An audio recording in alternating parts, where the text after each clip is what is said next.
Let's check her work. I think we can actually queue. Wait, it must have been a different account. It wasn't on main?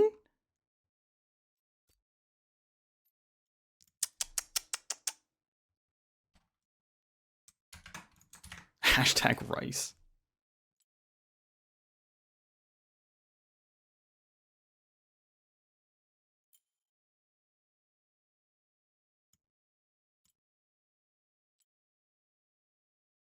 Let's see if you did the things that we...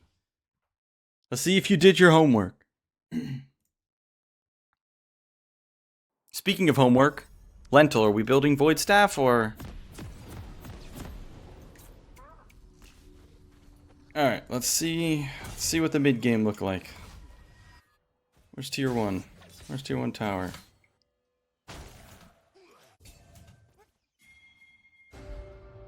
Wait a second here.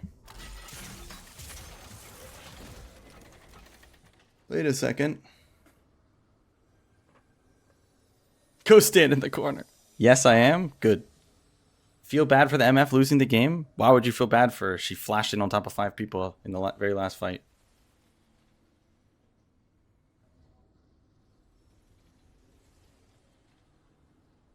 Oh, this MF.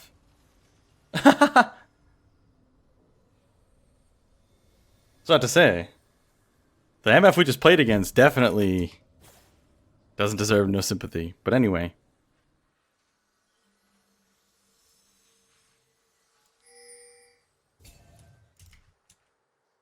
Okay. It's alright to be down here, I'd say. It'd be nice to get top tier 2 first before splitting bot, but Herald is the objective that's up at the moment, not Dragons, so it's okay to be down here. Let's see.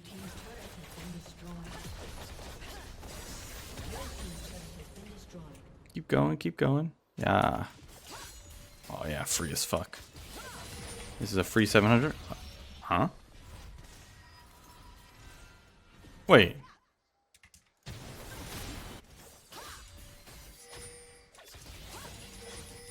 You keep going here every time.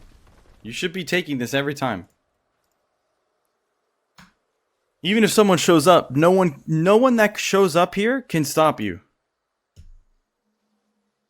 No matter who shows up, you take it in front of their face.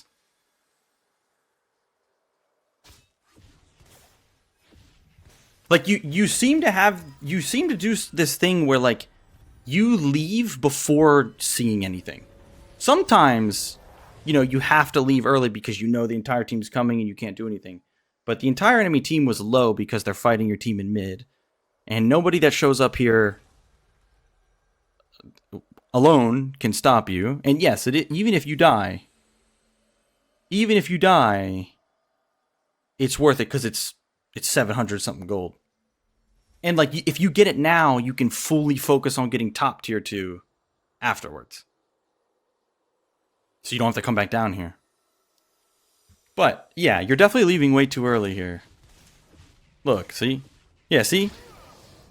If like look, this is super important. I'm assuming you saw on the minimap like these guys here, but you need to think about like first you need to be thinking about if they are fighting, if your team and their team are fighting, and they want to rotate to you, the enemy team, they're going to be low. You should also be moving your camera over just for a second to see what it looks like. If you move your camera over for a second, you see they're semi-low, so no one can stop you. And if they do come, you kill them. Otherwise, they have to recall first, then come stop you, which takes too long. You'll have the tier 2 by then. So, not only should you have gotten this tower, like these are, like we talked about, this elo is, like, or League in general is about punishing mistakes. Split pushing, what did I say? What does split pushing do? What is the best thing about split pushing? The number one best thing about split pushing. What does it do?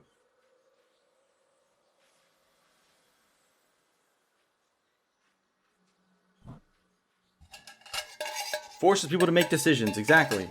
Which leads to mistakes, right? So look. Here it is, right here. Here's their decision. You made this guy go, oh shit, I gotta stop Fiora. You kill this guy, Q auto, E auto, dead. No counterplay. What can he do? So see, you're making them make a decision, you're putting pressure on them, and these are the mistakes that happen because of it. So you should be killing him, and then getting 700 gold from this. Like, you recalled with a level 10 brand with no HP running straight at you. Because here's the thing, if you don't snowball on them, someone on their team will snowball on your team. So let's say the entire enemy team's full health and you know they're coming for you, then yeah, you gotta preemptively, like, you can either try to suicide for this or recall early. But that wasn't the case. They're all very low, they're all killable. There's nothing that can stop you. So that was a very, like, big missed opportunity. No.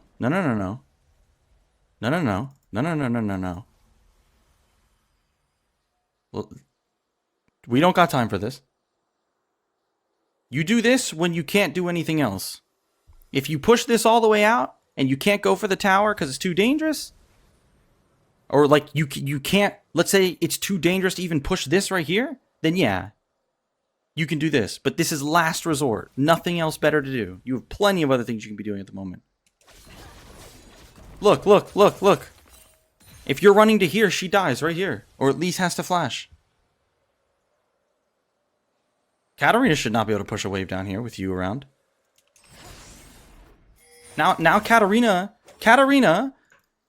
you have to understand this. This is so important. Remember what we talked about. Everything in this game has an opportunity cost. What was the cost of you doing Krugs? You are now letting Katarina push this wave and have a tempo advantage over you when that should never, ever happen. So now, this is what I'm talking about, where if you go to start split pushing here and Katarina roams mid and kills your team, that is all your fault. All of it. 110% your fault. Because you let her do this. You let her have tempo over you. Because if you push this first, now Katarina either has to hold that, right? And collect the wave under tower, which is what she should do. Or she gambles and coin flips a fight mid. If she gambles and coin flips a fight mid while you're pushing bot, that's fine. Even if she kills everybody. Then it's not your fault. You're doing what you need to do. And you'll trade by taking this and maybe another tower, right? If she doesn't kill anybody mid gambling, and you're taking this, best case scenario. Either way, she has to choose something. Here, you're giving her everything. You're giving her the farm, and the tempo, and the roam opportunity.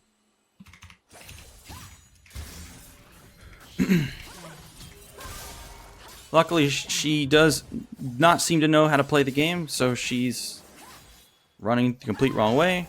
But it's good that you got her. Okay, so now we'll keep going. It's fine to recall here because you did use your ult. Wait, wow, this ult's short cooldown. Okay. You should come straight back out to bot lane unless dragon's spawning, but how do I? Objective timers. I don't even know what these, oh. 130? You should probably still go bot lane then, but. It's okay to go top lane. Does she lose to Katarina? Never, ever. Doesn't matter what she builds.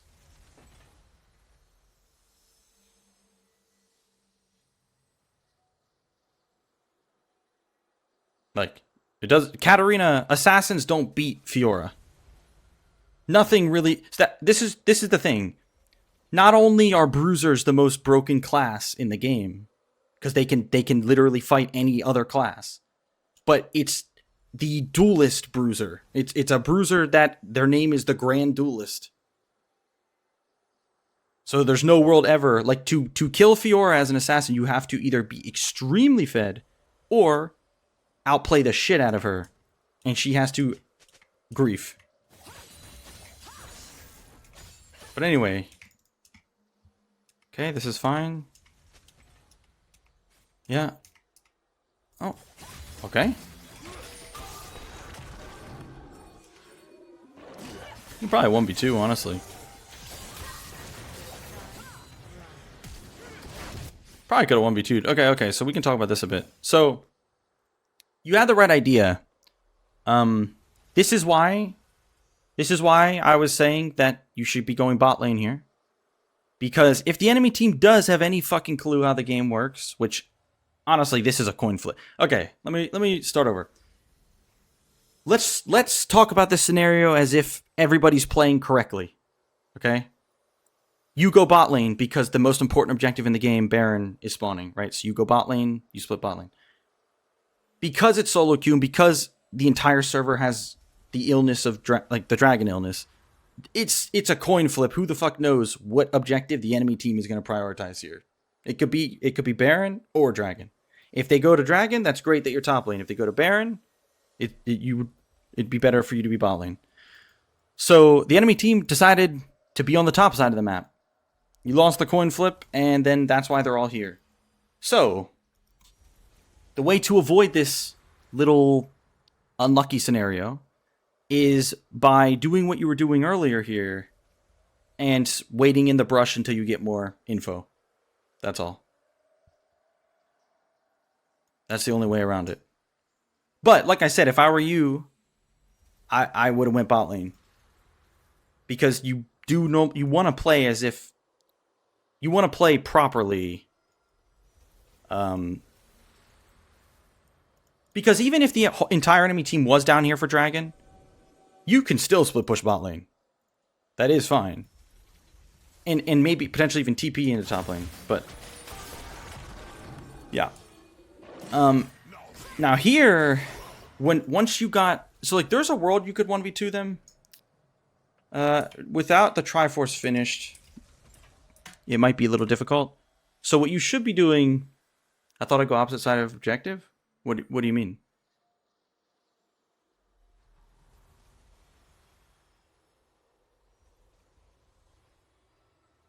There's two objectives. Actually, technically, Dragon's not even up yet.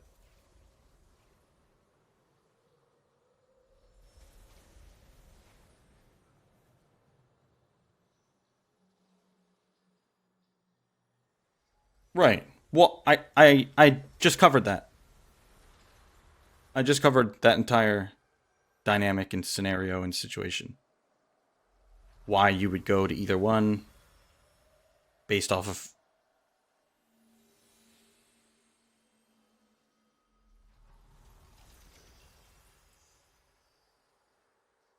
I just broke that down.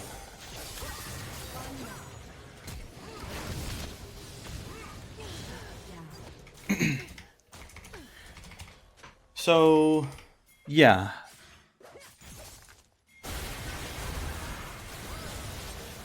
Oh, actually, something important here. So you basically have Triforce in base, it looks like. If you did what you needed to do down here and kill them, you have Triforce on this recall, on the recall before you come out. Then this 1v2 is way more realistic. So that's the reason you need to like snowball properly. So you have so much gold that like not even two people can stop you. Uh-oh. Wait, what is this? What is this? What is this grief ass shit?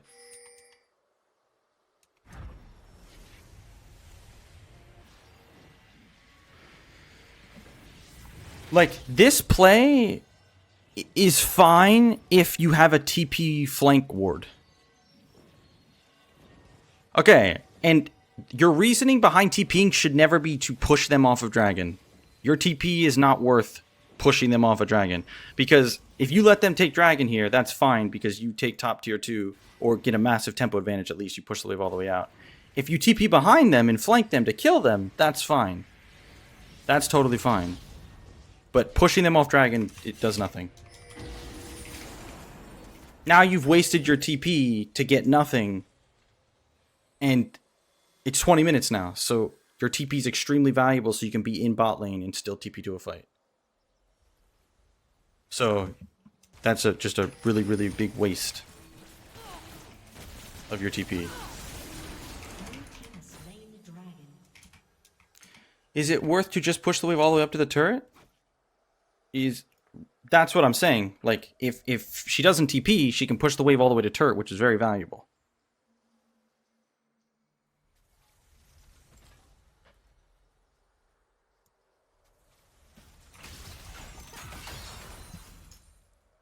Oh, that's a fed MF.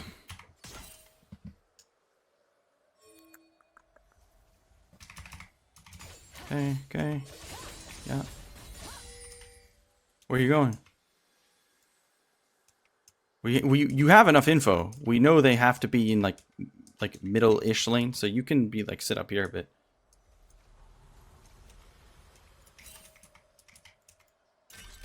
Oh? Wow, this guy's confident as hell. If you had flash, I would say to just go in and kill the MF. Look at this piss low macro. Look at these guys. Hopefully they pay for this in mid lane. Jesus Christ, she hurts. Not much you can do. So this is just, no matter who you are, GG's Jay. No matter who you are, like if I'm you here, I'd be like, what the fuck is this?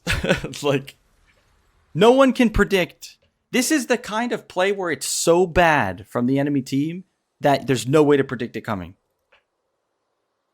Hopefully they pay for it in mid lane at Baron, but if anything, you just try to kite them and run as long as you can. Because you are tough to catch with your Q. So like, just keep going. You would W the Tom Q, so it doesn't slow you, and then you just keep queuing away. And you can live. You should actually be able to live pretty easily. But you definitely can't kill her. She's too fast.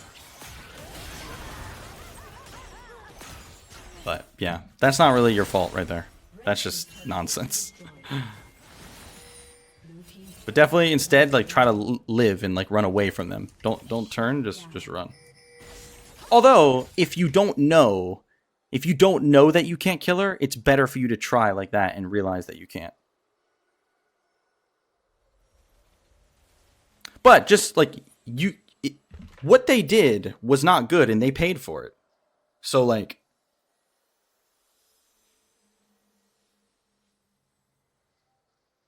so what you were doing was good. And so like plays like those deter me from committing to turrets. Yeah, it's because like I've noticed when you're going for turrets, when you're split pushing, you don't, when they do end up coming for you, you're not sure how to play it. Like over here the other night, right? You left this way when you should be ready to go over the wall and queue this way. Same thing in this scenario. Okay, they end up coming behind you. You just run the other way and you make them chase you as long as possible. You're very hard to catch as Fiora, especially if they don't have mobility. They have movement speed, but movement speed doesn't get them over walls, right? So, yeah. Once you're more comfortable, like, knowing how to escape if something goes wrong, you won't be as hesitant. Tom actually TP'd for that? What a bot. Wait, what does he have? You should just fight him. This is a fine play. I'm down with this if you think you can do it. Swain showing up, that's fine. Now you gotta go back to bot lane now though. See? We gotta get rid of this. Yeah, it's less about quick decision making. It's actually not about quick decision making. So, like, sometimes if the play is that fucking weird and random, then yeah, it's like, oh shit. But like I said the other night, it's more about you already know what you're gonna do because you know what their options are. For example, when you're here, right? And you're taking this tower, you know what their options are. They can only come from here or here. And I think you had a ward here, so you know what's coming. So it's like in your head, you're like, okay, if they come here, I'll run this way. If they come directly at me, I'll go over the wall. Right?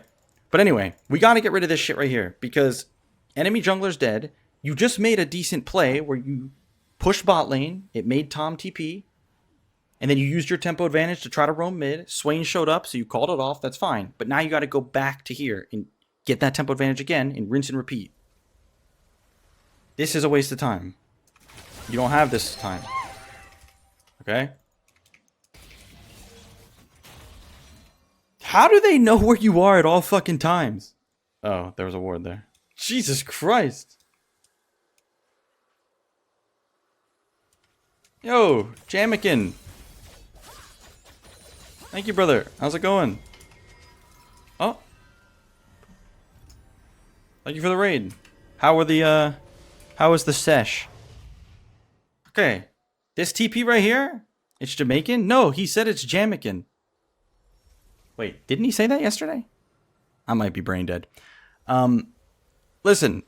Like, this TP right here is a complete waste of how great this map state is for you. And it's all based off tempo.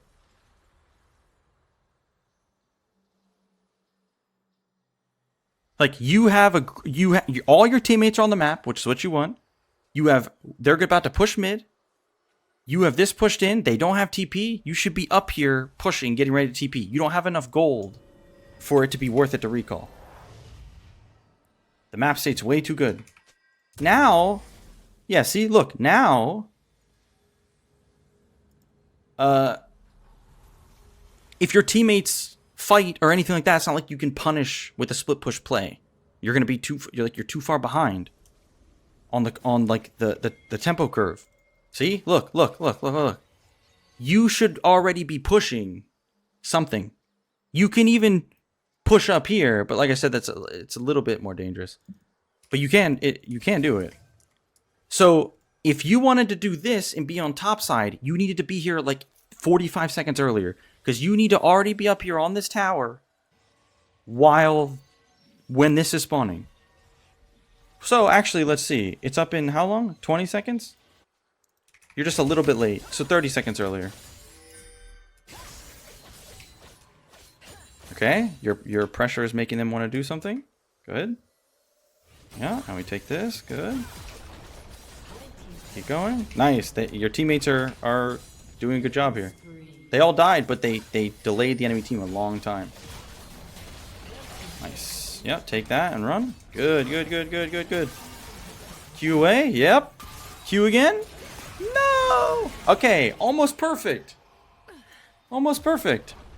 So, other than being late a little bit here, the way you took the inhib, and then you see how hard you are to catch. You Q.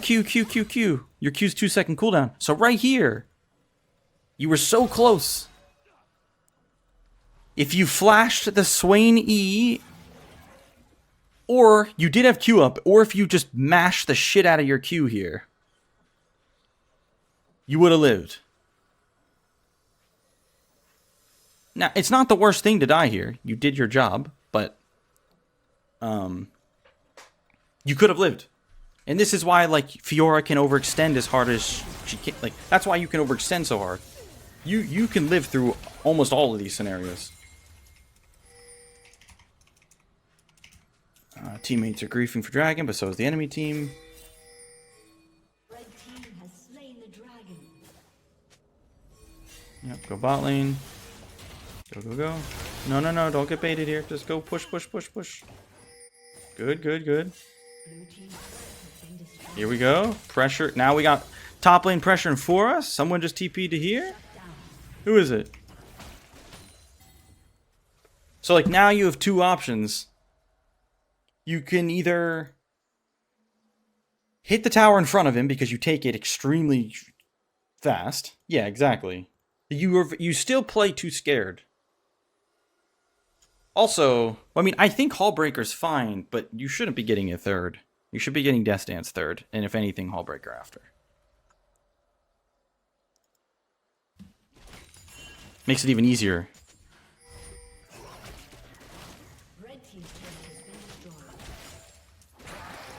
Look, they're just... So, okay, anyway. Well, so... Hullbreaker's good for your splitting, right? But the thing is, Death's Dance makes it so you can dive easier, just tank their damage while you take the tower in front of their face easier. Makes it harder for them to kill you if they come for you. Then you can get Hullbreaker afterwards. You already take towers so goddamn fast. No, Hullbreaker's not a bad item now. I actually think it's pretty good, but anyway. Like so in this scenario, you got to think about what the enemy team could be doing. That's how you know your options. You either can hit this in front of them. Yeah, exactly. That's the clear part, is that you didn't realize they were doing Baron. But think about it. Why would they be letting these minions just take their Nexus towers and you don't see them anywhere on the map? They have to be on Baron, which means you could TP in here and end the game. Or you could TP to Baron and fight here if you think it's possible, because you have TP advantage. So like that's an option. Taking this in front of his face and looking to dive him is an option. TPing here is the other option. Walking away and doing nothing is not an option here. Recalling is not an option here. Farming jungle camps is not an option. Only those three things I said are your options.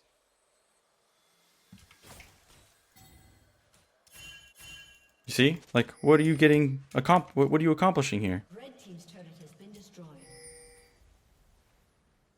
You would have ended the game by now. And especially, you know, like your teammates are here. So think about it. If you're up here, the minions took one on their own. If you're up here doing this and your teammates stop the enemy team's bases just one singular time, the game's over. You end the game. You have to be willing to go for plays like this. You have to be really willing to take risks and just send it. Full send. But like we talked about, the piece you were missing was the Baron. The piece you were missing was that they were on Baron. If you have that piece, yeah. Like, because you have to understand, the game swings big time here because they get Baron. You cannot split anymore when they have Baron. It's a win condition. If you try to split and they push, Baron is going to let them end the game, so you can't split. So now you have to hope you survive these next few minutes when they have Baron, or else, like, the game's over. So, like, while all this is happening, you see, we just see you, you know, chilling.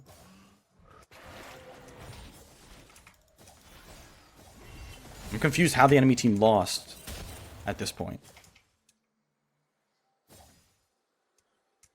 You kill Katarina? That would be a nice play. It's just, yeah, I was about to say, only a low elo player, a low elo Katarina would try to push that way. Are you gonna win with a? Are you gonna end with a backdoor because the enemy team griefs? Oh. Oh wait, hold on. So we see Tom, we see Brand, we see Swain, we see MF. We see enough of them that you should be pushing. And you should definitely be able to kill Tom. Armor doesn't matter to your champ. You should definitely be able to fight Tom. Okay, this is fine. This does work. This is tempo. This is tempo advantage. Okay. Uh-huh. Okay. Ow, it hurts. Yeah, you just gotta keep autoing. You got plenty of healing. Yeah, yeah. And you guys are gonna end after this top lane. Good. So, what's nice about this, what's good about the ending of this game, is that you see, like we talked about how Fiora should be split pushing 99% of the game, right? But I said there are times where you need to, you know, rotate with your tempo advantage. And that's what this was. And it wasn't your only option here. You could have stayed here and tried to 1v2 or just kill Tom or something like that. But if you notice this game, multiple things, important things happened. When you are split pushing, multiple times we saw Tom TP to the tower. Right? We saw them make a lot of mistakes because they didn't know how to handle your split push. Now what you need to fix is how you respond to the enemy team committing resources to certain parts of the map, and you need to fix like how you escape if they do come for you, how you handle when they come for you. And stop doing goddamn jungle camps unless it is the only possible thing you can do. Literally. It's at the very, very bottom of the list.